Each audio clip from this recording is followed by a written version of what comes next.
All right, Shalom. First and foremost, giving all praise, glory, and honor that's due to Yahweh, Ba'ashim, Yahweh Shai, Ba'Hashem, Chakwadash, double honors to the elders and apostles at Great Millstone, who well.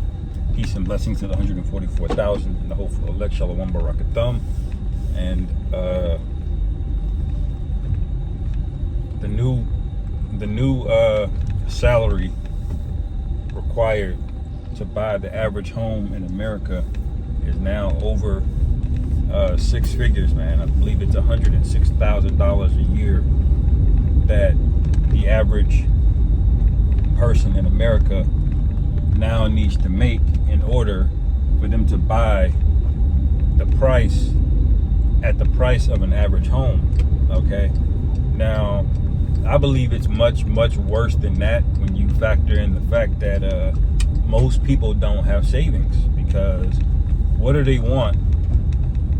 What do banks want? At least the model that the banks have had for the past several decades to mitigate their risk. They want a down payment, and the number that they want is usually about 20% to mitigate risk on the loan, right? And so that's typically what you should be paying is 20% or 25% of the cost of the home, all right, into like a 30-year fixed mortgage or something like that. But you know, the average person don't even have 500, man, in their bank account. All right, the average person cannot save. Okay, and we see this reflected in all of this increase in credit card debt. Okay, because people can't get by, man, and people's spending habits have become a means to cope with stress, man. You know, I was guilty of it. You know, ended up buying shit I don't need.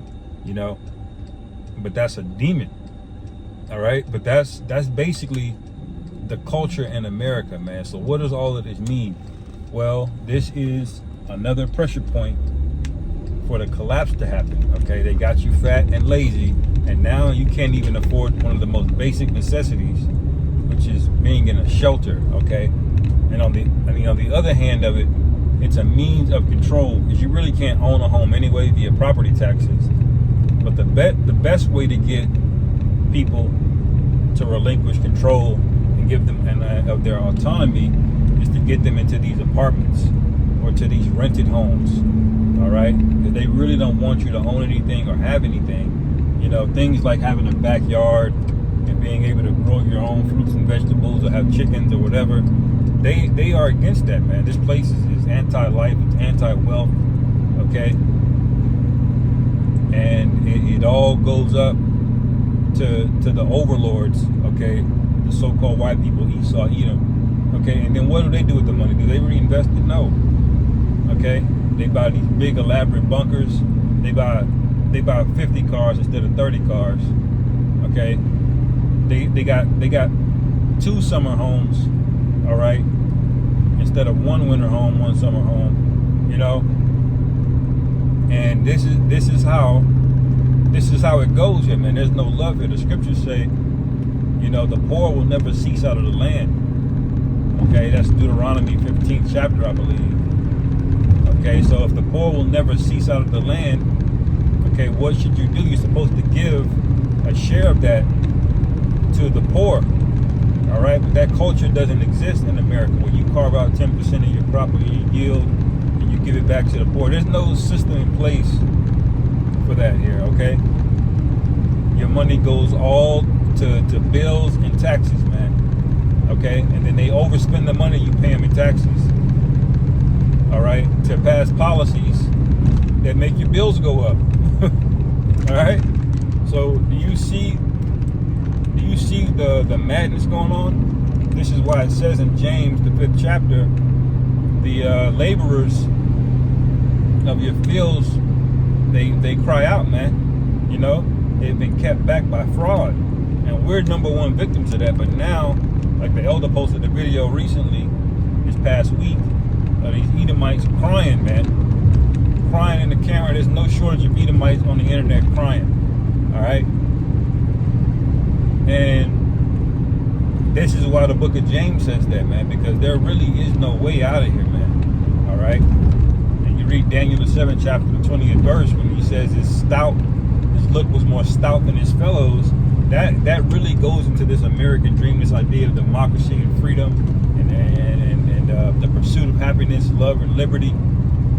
Okay, but none of that is actually here. That was all marketing. You know, I always use the example how the Big Mac looks on a poster is not how it's gonna look when you open up that box, man. Okay, it's all designed to lure you in with a false sense of security. All right, on a false premise of opportunity, but really all you have the opportunity to do here in America is to enrich the elites. That's really all you can do. Okay, now you can make a lot of money yourself, but you can't do it without enriching some kind of Edomite somewhere down the line, man. Everything is wired through private equity, or you got to go to the bank and get a loan, or you got to go get a permit, or you got to go do something and ask this devil for something so you can come up here, man.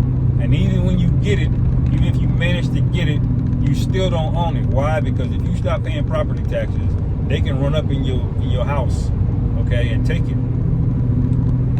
Okay, so everybody's starting to realize this now, and so what is that going to mean?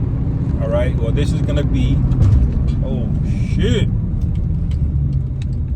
Salakia, brothers. They got a big ass wreck that's happening in front of me. Damn, they got fucked up. Oh shit. Call hello, how about Shimi? I was shy, man.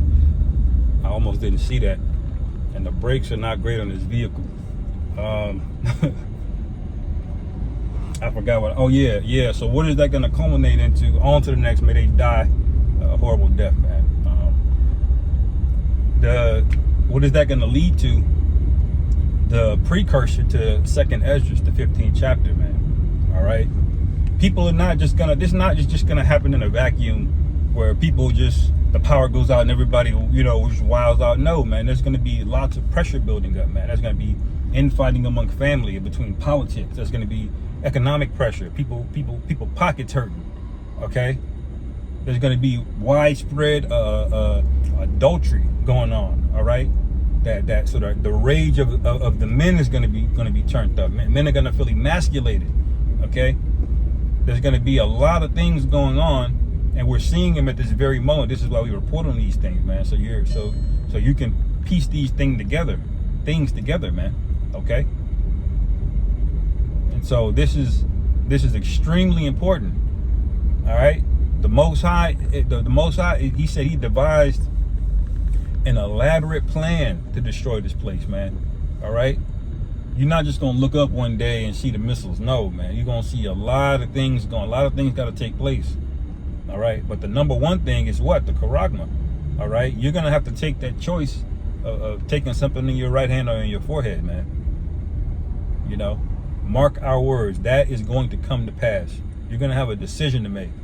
All right. And if you don't end up taking that, you're gonna have to thug it out in the wilderness, man. All right.